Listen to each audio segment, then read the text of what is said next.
MDS university Ajmer के BA part first के political science के सेकंड पेपर के मेरे प्रिय विद्यार्थियों, मैं doctor Manoj Awasthi, associate professor SPC government college Ajmer, आज आपसे अपने कल के विषय कौटिल्य की संदर्भ में कुछ अवधारणाओं को आगे बढ़ाऊंगा।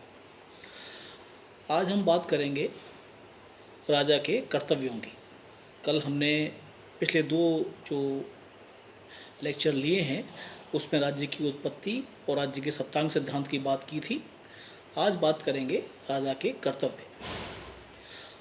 कौटिल्य के अर्थशास्त्र में ये बिल्कुल स्पष्टतः लिखा हुआ है कि राजा के प्राथमिक कर्तव्य दो हैं, सुरक्षा और जन कल्याण।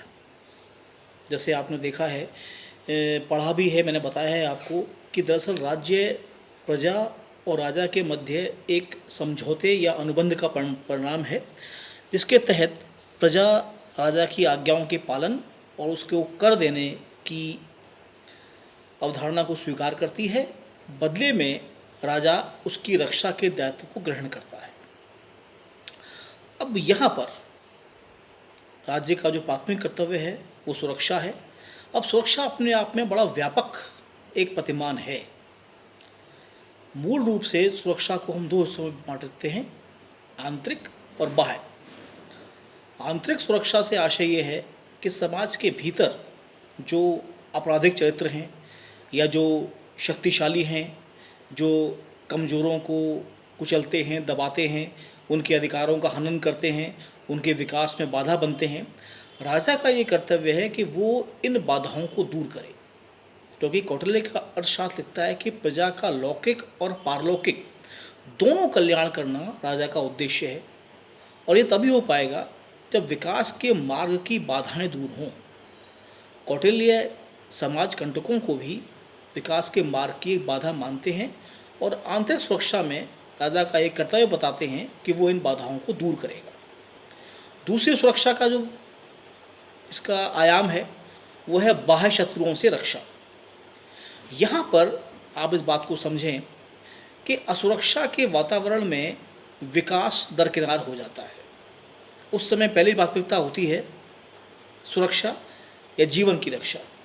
अब यदि आपके राज्य पर बार बार आक्रमण होंगे या आप आक्रमण का प्रतिकार करने में सक्षम नहीं होंगे तो आपके राज्य में एक असंतुलन की स्थिति हमेशा विद्यमान रहेगी। कौटिल्य का मानना ये है कि राज्य आक्रमणकारी भले ना हो, लेकिन उसकी सीमाएं, उसकी दंड शक्ति यानी उसकी सेनाएं और उसके अन्य सुरक्षा प्रावधान इतने सशक्त हों कि प्रजा के भीतर और उसके शत्रुओं में दोनों में ये विश्वास रहे कि राज्य सुरक्षित है।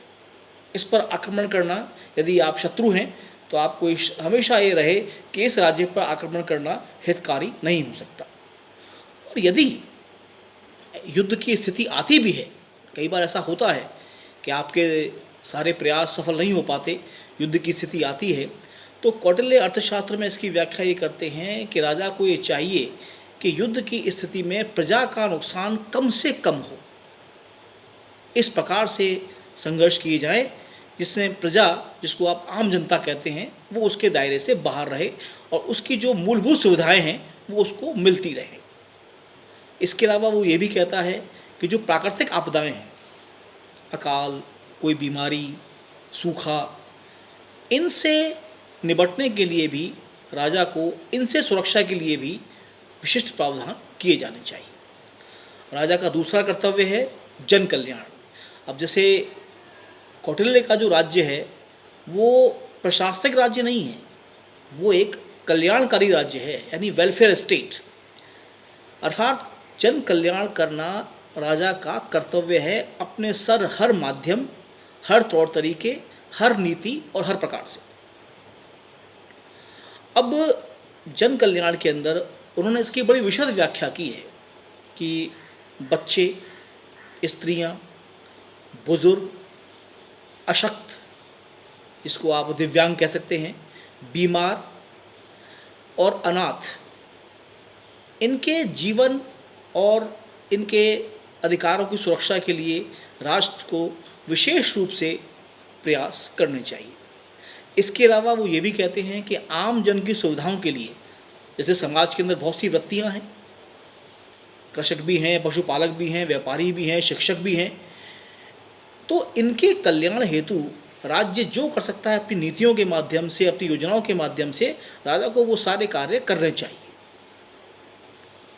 तीसरा जो राज्य का महत्वपूर्ण कार्य है वो है आर्थिक क्रियाकलापों का संचालन। आप ध्यान रखिएगा, यहाँ पर ये महत्वपूर्ण है। अब आप इस चीज़ को जोड़िए राज्य की उत्पत्ति के मामले से।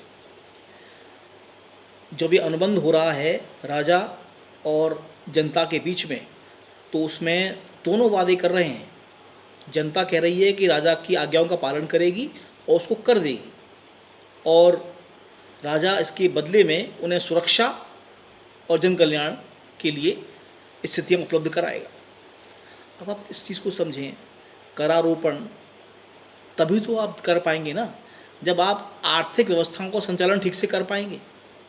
यदि प्रजा के पास अपने आर्थिक विकास के अवसर ही नहीं हैं तो आप कर कैसे लेंगे और वो न्यायोचित कैसे होगा।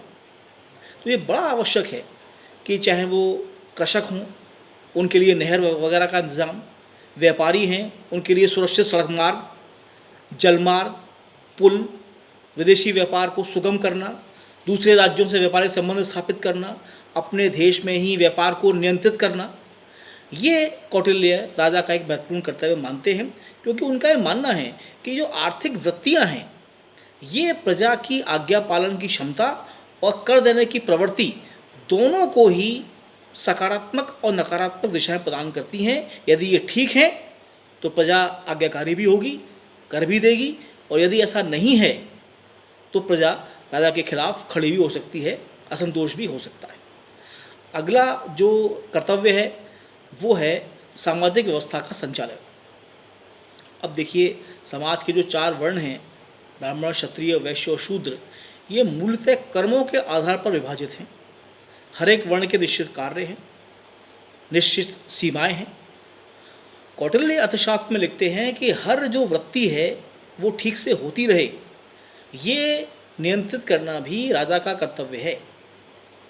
क्योंकि यदि एक वृत्ति या एक कोई समाज का वर्ग अपनी वृत्ति को छोड़कर दूसरी वृत्ति में प्रवेश करने के प्रयास करेगा तो इससे समाज में बड़ी असमंजसता की स्थिति खड़ी हो जाएगी।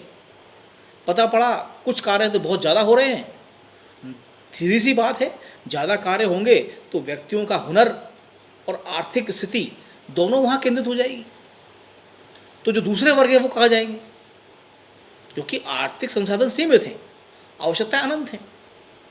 तो यहाँ पर कौटिल्य का मानना ये है कि सामाजिक व्यवस्था के अंदर यदि कोई बड़े बदलाव आ रहे हैं तो राजा उन पर निगाह रखे और उन्हें नियंत्रित करे। अगला जो राजा का कर्तव्य है वह है न्याय प्रशासन का संचालन। देखिए, ये बड़ा महत्वपूर्ण है। विशेष तौर से आंतरिक सुरक्षा, जो बात हमने पहले बिंदु में की, उसकी का सुनिश्चितीकरण तभी हो पाएगा जब आप समाज कंटकों पर कड़ी निगाह रखेंगे और आपकी न्यायिक प्रक्रिया बड़ी सुगम होगी। यदि अपराधी आपके राज्य में भयमुक्त घूमता है तो इसके 2 आयाम होते हैं, उनकी और बड़े अपराध करने की हिम्मत बढ़ती है और प्रजा में संदेश जाता ये है कि राजा में न्याय करने की क्षमता नहीं है, और ये दोनों ही स्थितियाँ राज्य की सुरक्षा के लिए घातक होती हैं। कौटिल्य स्पष्ट ये मानते हैं, उन्होंने अर्थशास्त्र में विवेचना की है इसकी बड़ी गहरी, कि न्याय तंत्र, न्याय प्रशासन, न्यायाधीशों की नियुक्ति और न्यायिक प्रक्रिया ये इतनी सुगम और व्यवस्थित होनी चाहिए कि प्रजा में किसी को भी ये अनुभव ना हो कि इस राज्य में न्याय सुरक्षित नहीं है या वो स्वयं असुरक्षित महसूस करे अपने आप को राज्य के भीतर। इसके अलावा राज्य का एक कार्य और भी है जो महत्वपूर्ण है, वो है प्रशासनिक व्यवस्था का संचालन। देखिए, राज्य का आकार छोटा हो या बड़ा, बहुत से कार्य ऐसे होते हैं राज्य को करने ही होते हैं। उसमें प्रशासनिक जो व्यवस्था है जिसमें जन कल्याण के कार्य भी आएंगे, कर का आरोपण और कर की वसूली ये कार्य भी आएंगे, सुरक्षा संबंधित कार्य भी आएंगे, इन सब का जो केंद्रीय पात्र है वो राजा है। चाहे यहाँ पर पदाधिकारियों की नियुक्तियाँ हों या इसके अलावा उनको पद से विमुख करना हो, दंडित करना हो, प्रशंसित करना हो, ये सब कार्य राजा के हैं। और यदि इन सब कार्यों को वो ठीक से संपन्न करता है तभी वो प्रजा के विश्वास, आदेशों की अनुपालना और कर की प्राप्ति का अधिकारी होता है।